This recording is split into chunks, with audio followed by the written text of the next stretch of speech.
Capítulo 13, continuação. Depois desse dia, Alfredo passou muitas noites fora de casa e eu escondia o mais possível dos outros. De vez em quando lembrava. Alfredo, precisa procurar emprego. Não pode viver assim. Estou procurando, mamãe. Não acredita? E ficava um pouco nervoso, tratando de mudar de assunto imediatamente. Se o gato estava por ali, ele dizia: "O que é que tem o Caçarola? A senhora já reparou, mamãe? Parece que está ficando pelado." Começava a chamar: "Caçarola, psiu, psiu, vem cá, bichano." E fazia um barulhão com o gato. Outras vezes, quando eu o censurava: "Alfredo, Alfredo, estamos no fim do ano e você não arranjou nada ainda. Fico aflita com isso, fico até envergonhada. Você tem procurado?" "Como não? Procuro todos os dias. A senhora pensa que quando estou na rua estou flanando? Tenho procurado sempre e de tanto andar a pé, ontem fiquei com dor de lado, bem aqui, olhe." E me mostrava um lugar na altura da cintura do lado direito. Eu respondia: "É a primeira vez que sente isso? Não há de ser nada." "É sim, é a primeira vez. Será fígado?" Eu tornava a perguntar: "Dói muito?" "Ontem doeu bastante, hoje está melhor." Também andar a pé com este sol quente. Na cozinha, ele ficava me olhando trabalhar, sentado num banquinho e conversando. Às vezes tomava café com leite e contava que a cidade estava cada dia mais bonita. Tinha esperança de ser rico um dia. Havia de ter um automóvel e uma casa. Então eu não trabalharia mais e ficaria morando com ele e tomando conta da casa. E assim, conversando, não se falava mais em empregos e ele também se esquecia da dor. Na mesa, principalmente, à hora das refeições, a situação ia ficando cada vez mais tensa. Carlos, com a autoridade de irmão mais velho e chefe da casa, queria que Alfredo fizesse qualquer coisa e censurava-o por não arranjar colocação. Alfredo não admitia censuras e, como as discussões cresciam, Clotilde e eu ficávamos desgostosas. Os dois tinham um gênio exaltado e não aceitavam conselhos. Alfredo começou então a não vir almoçar na hora certa. Chegava depois que Carlos saía, dizendo que se atrasara por isso ou por aquilo. Eu tirava o prato do forno e ele comia sentado na mesa da cozinha conversando. Às vezes tinha um ar tão triste, tão desconsolado, que eu me afligia. "O que há, Alfredo? Está com dor de lado?" Ele me olhava admirado. "Que dor de lado?" Depois respondia depressa: "Não, mamãe, não senti mais a dor. A questão é que, por mais que procure, não arranjo colocação. E estou pronto. Não tenho nem para tomar um café na cidade." Eu ia à minha gaveta, pensando que essa seria a última vez, tirava uma nota de 20.000 réis e dava. Ele me beijava a testa sorrindo e dizendo: "A senhora é um anjo, mamãe. Um dia devolverei tudo isso com juros." Ia para o quarto, os olhos brilhantes de alegria, alisava os cabelos, roubava um pouco da água de colônia de Carlos e, dizendo um "até loguinho, meu bem", saía, não vinha jantar e eu só sabia quando ele voltava, de madrugada ou no dia seguinte. Às vezes aparecia com nota de 50.000 réis no bolso.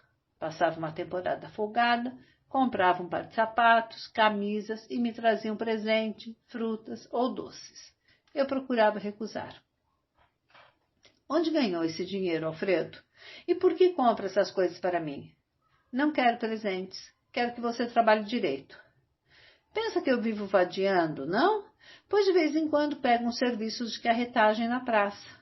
Faço questão que aceite meus presentes, porque nem sempre eu posso dar. Se eu pudesse, mamãe, a senhora não trabalharia mais." Pegava minhas 2 mãos e levantava-as para cima. Eu queria que estas mãos fossem finas, como seda. Quem sabe um dia ainda serão. Eu ria e puxava as mãos, dizendo que deixasse de tolices. Ele continuava: "Terá um palacete e um automóvel, uma boa cozinheira, copeira, arrumadeira e chofer. Eu gosto de chofer preto, que tal? Se for preto, será Benedito. A senhora, então, toda bem vestida, entra no automóvel e diz." Ele fazia a voz fina: "Benedito, vamos para a rua Guaianazes." O Benedito põe o boné na cabeça, tira o boné para falar com a senhora. Senta na direção e ziz. Lá vai o carrão deslizando para a rua Guaianazes. Lá a senhora entra como uma rainha. conta que seus filhos vão bem e diz assim, voz fina outra vez, o Alfredo agora está na Europa, foi viajar um pouco para espairecer e descansar. Quando ele está cansado dos negócios aqui, vai descansar na Europa, porque, para falar a verdade, só lá ele tem sossego. Aqui ele é muito procurado por causa dos negócios e não pode descansar. Vai lá quase todos os anos. Com esta viagem é a 5ª vez que ele vai. Não, é melhor dizer 7ª vez. 5 é pouco, 7 é boa conta. Mas como eu ia dizendo, é a 7ª vez. E também vim me despedir. Vou levar Isabel para Buenos Aires. Vamos passar uma temporada lá. Querem alguma coisa? Quando os olhos da rua Guaianazes estiverem bem crescidos de admiração, assim olhe. E Alfredo abria mais do que podia os olhos. A senhora dirá, bom, já vou indo. Imaginem que hoje dou um jantar em casa para 20 pessoas e ainda estou aqui. É um jantarzinho, mas tenho confiança na minha criadagem. É toda eficiente. O jantarzinho é oferecido às amiguinhas de Isabel. Não é nada extraordinário, mas vão em traje de rigor, tolices da mocidade. Aí então a senhora se levanta e se despede. Adeuzinho, adeuzinho, apareçam em casa, recebo às quintas-feiras. E Alfredo dava uns passinhos miúdos e cumprimentava seres invisíveis com gestos delicados e sorrisos suaves. Adeuzinho, tia Emília. E falava baixo entre dentes, velha bruxa, comilona, sapão. Adeus, passe bem. Ele ia até a porta do quintal, se requebrando toda a cabeça erguida, um ar altivo. Essas brincadeiras eram na cozinha, e eu ria tanto que precisava parar de trabalhar e sentar numa cadeira de pé torto que estava sempre num canto para apreciar melhor. Ele continuava.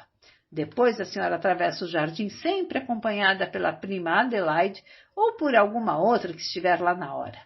Hoje elas não acompanham porque a senhora é pobre. Mas quando a senhora for rica, irão até o portão, ali no duro. Então a senhora entra no carrão batuta, bem preto, os metais reluzentes e o pretão do Benedito tira o boné assim, olhe. A senhora entra e diz, voz fina, Benedito para casa. E nem olha mais para elas que ficaram no portão, a boca aberta, cara de bombonas. E o dito vai, e o bicho desliza que é uma beleza para casa. E Alfredo fingia que girava um automóvel virando esquina, buzinando, desviando do fogão, da mesa, do gato e, de repente, brecando. Pronto, chegou no palacete. Aí, bichão! Ríamos muito, enquanto eu corria para perto do fogão outra vez, espiava as panelas, abria o forno, rindo ainda, e Alfredo dizia logo depois, animado e brincalhão, mamãe, me passe uns 20 hoje que estou pronto. Seja boazinha. Enquanto não tivermos nada disso, a senhora vai me dando. Depois pago com juros e tudo. E sorria.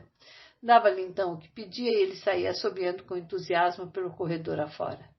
Na porta da rua, parava de assobiar para gritar. Até logo, minha beleza! Eu ouvia seu assobio até o portão. Às vezes passava 2 dias fora de casa. A situação foi ficando cada vez mais desagradável, porque Julinho também escrevia do Rio reclamando. O Alfredo ainda não arranjou nada? É o cúmulo. Todo mundo arranja qualquer emprego, só ele nada. Isso até é desaforo. Alfredo resmungava. O que ele tem com isso? Peço dinheiro a ele? Como o feijão dele? Que corja de irmãos que tenho, todos a quererem governar minha vida. Carlos me avisou um dia. Mamãe, Alfredo anda metido em complicações. Parece que está frequentando reuniões comunistas ou socialistas. Não entendo disso. Logo vi que essas noitadas fora de casa não podiam ser coisa boa. Qualquer dia a polícia cai em cima. Aí ele vai ver. Nesse mesmo dia, chamei Alfredo na cozinha quando ele estava preparando uma encomenda. Sentou-se na cadeira de pé torto e ficou olhando meu trabalho. Olha aqui, Alfredo, você continua com aquelas ideias absurdas sobre socialismo? Não respondeu, apenas sorriu. Tornei a falar. Onde estão os livros? Já entregou? Já. E que reuniões são essas que você anda frequentando? Ele franziu a testa, um ar zangado. Quem foi o linguarudo? Não importa o linguarudo. Que reuniões são essas? Não tem reunião, nem meia reunião, mamãe. Que gente estúpida. Tudo vem contar para a senhora. Dei uns passos na cozinha, as mãos enfiadas nos bolsos, uma expressão de contrariedade no rosto. Criei energia e continuei. Gosto de saber tudo, ouviu? Gosto de saber o que meus filhos andam fazendo, onde vão, com quem andam. Você é muito criança para andar metido nessas coisas. Qualquer dia a polícia dá uma batida e aí então será um desastre. Eles enchem sua cabeça com novidades. O que tem a polícia com uma reunião de amigos, conversando coisas à toa? Mas passar a noite toda conversando coisas à toa? Não compreendo. Ele tirou um cigarrinho do bolso, bateu levemente na unha e foi acendê-lo na chama do gás. Conversa-se, bebe-se um pouco, às vezes jogamos baralho, e só. E suas ideias socialistas? Bem, estudei e entendo um pouco por causa do tal amigo que tenho. Todos somos socialistas, a senhora, eu, todo mundo. Não diga bobagens, eu não sou. Mamãe, a senhora pensa que socialismo é um bicho de 7 cabeças. Nada disso.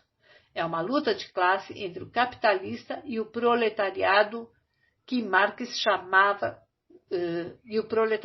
Marx chamava os capitalistas de aventureiros, devido à grande cobiça que os domina, e o ideal de Marx era dividir os bens, os meios de produção e outras coisas entre os operários. Não deixar tudo na mão dos capitalistas.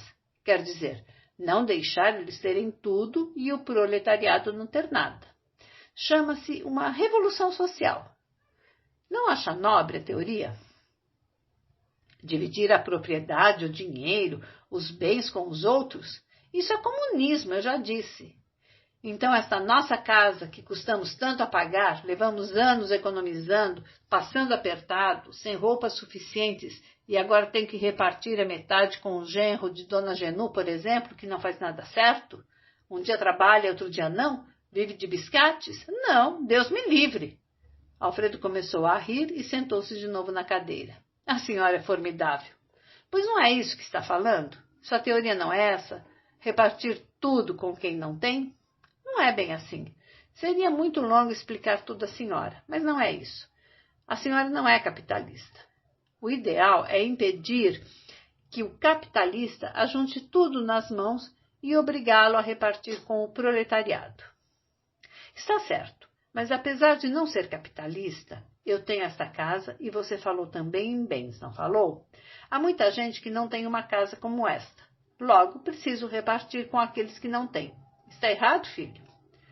Alfredo jogou fora o cigarrinho e ficou um instante pensativo. Perguntei. Gosta de figos em calda? Olhou para mim com um olhar estranho. Não, é muito doce, por quê? E de café, você gosta? Olha essa, mamãe, toma um café o dia inteiro, que tem isso. E Isabel gosta de café? Nunca vi tomando café, por quê? E ela gosta de figos em calda?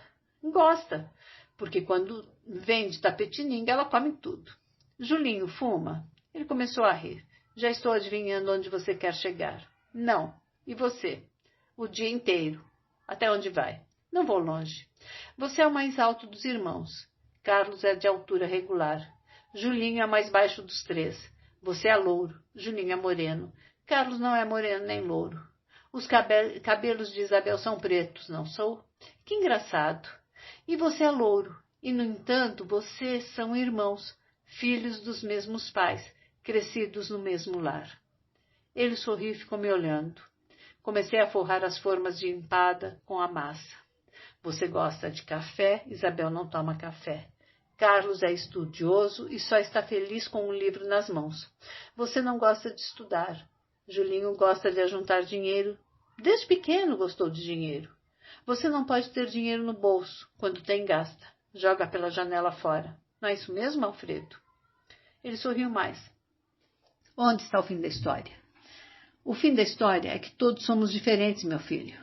No físico, no moral, no gosto, no caráter, nas particularidades, nas tendências, na essência, enfim. E como podemos viver igualmente, dividir igualmente o que possuímos e levar o mesmo padrão de vida se somos tão diferentes como os dedos da mão? Ora essa, Dona Lola também tem suas teorias? Sacudiu uma forminha na frente dele. Teoria? E você chama isso de teoria, Alfredo? Estou falando na prática, ali no duro. Nada de teorias ou ideias, só prática. Disso é que vivemos e precisamos. Alfredo deu uma risada gostosa. Mas eu vou ganhar uma empadinha, não vou? Vai ganhar até 2, mas não fuja do assunto. Responda ao meu raciocínio se for capaz. Mas, mamãe, não é assim. Vou dar uns livros para a senhora ler. Depois vamos discutir. Não preciso de livros para discutir. Isso não serve de base. Basta o que eu estou vendo e o que a vida tem me ensinado. Você é quem está errado, filho. Siga o exemplo dos seus irmãos. Trabalhe e produza. Não se importe com o socialismo, nem com o comunismo, nem com o que vai pelo mundo. Cada um é o que faz o seu próprio mundo. Faça também o seu. Deixe a Rússia em paz. Trabalhe. O melhor ideal é o trabalho, seja qual for. Essa é a mais bela teoria, o resto é bobagem. Se cada um pensasse assim, o mundo seria outro. Se, em vez de inventar teorias, esse Karl Marx, ou isso, se aconselhasse a todos serem bons e trabalhadores, seria bem melhor do que querer tirar de uns o que custou ganhar para dar aos outros. Alfredo ficou de pé um pouco excitado. Não diga isso, mamãe. Com as teorias dele sobre socialismo, salvou o proletariado da injustiça, de ser explorado como era naquele tempo pelos capitalistas. Os operários trabalhavam 12 horas por dia e ganhavam tão pouco que mal dava para comerem. Até as crianças trabalhavam. Então, ele fez muito bem de fazer essas leis para salvar os operários. Mas querer tirar de uns e dar aos outros, não estou de acordo. Isso só Deus. Cada um com o que tem. A senhora vai ler uns livros, depois vamos conversar. Está certo, mas as minhas ideias serão as mesmas. Alfredo espreguiçou-se e deixou a cozinha. Recomendei. Cuidado com as tais reuniões de amigos. Não há perigo. Inclinei-me diante do forno e coloquei o tabuleiro com as empadinhas. Logo depois ouvi a porta da rua bater e percebi que Alfredo ia saindo. Cada vez se afastava mais de casa. Era como se alguém puxasse uma corda para um lado e outro puxasse do outro lado. Um dia havia de arrebentar e eu não podia saber de que maneira nem de que lado. O vestido para a cerimônia da entrega dos diplomas ficou lindo. Todo branco, bem rodado, com mangas bufantes e levemente decotado. Colocamos Isabel de pé sobre a mesa da copa, enquanto Clotilde e eu procurávamos defeitos no vestido e queríamos ver se não estava dependurado de um lado. Suávamos porque fazia muito calor. Era dezembro, e Clotilde, com uns alfinetes no canto da boca, ia dizendo para Isabel: vire mais, vá virando devagarinho. Isabel reclamava: Tia Clotilde, não fale com os alfinetes na boca que é capaz de engolir. Ia virando devagar, e tia Clotilde prendia aqui, prendia acolá, dando pontos e dizendo: Lola, vá mais longe e olhe agora, veja se não tem defeitos. Eu olhava de certa distância e Isabel ia dando volta sobre a mesa como uma grande rosa. No dia da formatura, Isabel amanheceu nervosa. E mamãe chegou finalmente o dia. Houve a missa em ação de graças, rezamos muito. Nesse dia fiz um almoço melhor e as 2 amigas mais íntimas de Isabel compareceram. Festejamos e demos um presentinho a Isabel. Clotilde deu uma caixinha de costura com todo o necessário. Eu dei um colarzinho de pérolas que ela cobiçava há muito tempo. Comprei na casa Sloper e como o fecho era de brilhantinhos, fazia muito efeito. Na mesa, quando ela desdobrou o guardanapo e encontrou o colar, ficou radiante, os olhos brilhantes como estrelas. Mamãe, que lindo!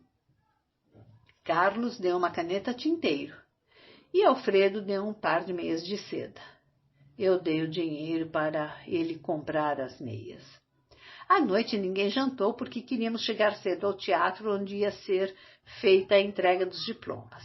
Tomamos apenas café com pão. Penteamos e vestimos Isabel. Uns dias antes, ela tinha me pedido dinheiro para fazer ondulação permanente pela primeira vez e ficou encantadora, com a cabeça cheia de cachinhos. Bem no alto da testa, entre os cachinhos, prendemos um raminho de rosas. E quando vi minha filha pronta, preparada, toda de branco, vaporosa e elegante, achei-a linda. Tomamos um táxi e saímos bem cedo. Fomos dos primeiros a chegar e tivemos que esperar mais de 1 hora. Mas foi bom, porque encontramos os melhores lugares e pudemos apreciar o teatro que não conhecíamos. Achamos uma beleza enorme, cheio de dourados. De repente, começou a chegar gente em bandos e o teatro ficou completamente cheio. Isabel foi logo para o palco e não a vimos mais. No lugar fundo, na frente do palco, ficou colocada a orquestra e os músicos foram chegando, um por um, e afinando os instrumentos. Clotilde, Carlos e eu ficamos numa das primeiras filas. E Alfredo sumiu, dizendo que preferia ficar lá em cima, no galinheiro. De repente, a orquestra tocou o hino nacional. Depois correu o pano e vimos um espetáculo deslumbrante. Todas as moças sentadas no palco, vestidas de branco. De um lado, alguns professores e uma mesa com flores e mais flores. Do outro lado, os rapazes, todos de preto. Bateram muitas palmas e começaram então os discursos. Avidamente, começamos a procurar Isabel no meio daquela brancura imaculada. De súbito, Carlos me deu uma cotovelada murmurando. Na terceira fila, à esquerda, ela é a quinta. Dei uma cotovelada em Clotilde. Na terceira fila, à esquerda, a quinta. Lá estava Isabel, sorrindo para nós, o raminho de rosas no alto da cabeça, mais linda que nunca. Fiz um sinal com a cabeça e ela correspondeu. Olhei-a durante longo tempo. Era minha filha. Comecei então a ouvir o discurso. O paraninfo falou muito bem sobre os deveres dos professores, dizendo que o magistério era uma das mais belas profissões e possuía a faculdade de aperfeiçoar o caráter. Guardei apenas essas palavras. Depois de muitas palmas, a orquestra começou a tocar. Tocou uma música um pouco triste porque me fez chorar. Perguntei a mim mesma, por que essa música é tão triste? Carlos me disse depois que a música não era triste. Eu é que estava triste. Comecei a me lembrar da luta que tivera de sustentar até chegar o momento de ver Isabel receber esse diploma. A pobreza, as dificuldades, o desespero de Isabel porque eu não podia comprar todos os livros. Alguns eram tão caros. Os sapatos furados na sola e eu forrando com um papelão dobrado nos dias de chuva. Assim mesmo ela voltava com os pés encharcados. Aos sábados, depois da aula, eu os levava depressa ao sapateiro para que consertasse para segunda-feira sem falta, enquanto Isabel ficava em casa descalça ou com os pés enfiados nos chinelos velhos quando fazia frio. Esses anos todos haviam ficado para trás. Graças a Deus haviam passado. Nesse momento a música parou de tocar e eu não chorei mais. Começaram a distribuição de diplomas. De súbito, uma voz grossa falou. Isabel Abílio de Lemos. Levei uma pancada tão forte no coração como se tivesse levado um soco. Ela se levantou e atravessou o palco, pisando firme, a cabeça erguida. Meus olhos ficaram outra vez úmidos de lágrimas. Ali estava Isabel formada. Isso significava o fim de uma luta, de muita miséria. Que felicidade se o pai pudesse estar ali, assistindo essa cena, ele que adorava a filha.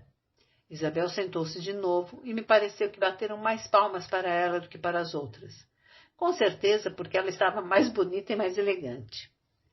Depois da distribuição, houve outro discurso. Era um colega que se despedia da turma dizendo no fim: adeus, caros colegas, e mesmo que cada um de nós siga um rumo diverso, nunca havemos de esquecer a escola, a velha e querida escola que nos preparou para a vida. Em seguida, a orquestra tocou o hino nacional outra vez e acabou-se a festa. Fomos todos deixando o teatro lentamente no meio da multidão e eu estava ansiosa por abraçar minha filha.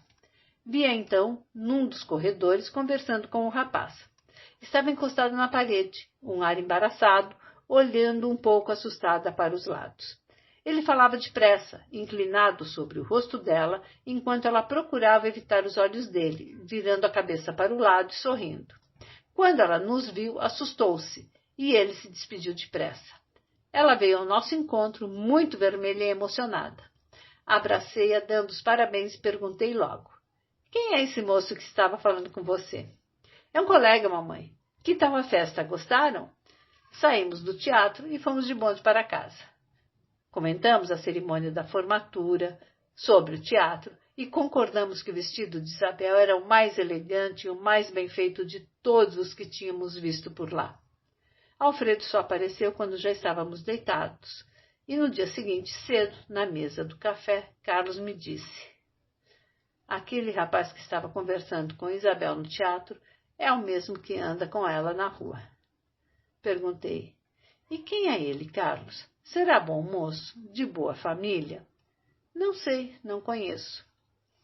Pedi então que indagasse quem era o rapaz, se era trabalhador e de boa família. Carlos prometeu. Nesse dia, Isabel me disse: foi bom eu me formar para ter um diploma, mas não quero ser professora. Prefiro ser datilógrafa e trabalhar num escritório do que andar por aí, pelo interior, aguentando desaforo de jecas e lidando com crianças ranhentas. A senhora não acha? Concordei, porque não queria me separar de Isabel, e ela continuou a frequentar as aulas de datilografia. 2 dias depois, houve o baile das professorandas no Trianon. Eu estava certa de acompanhar Isabel, porque não queria deixá-la ir só com as colegas.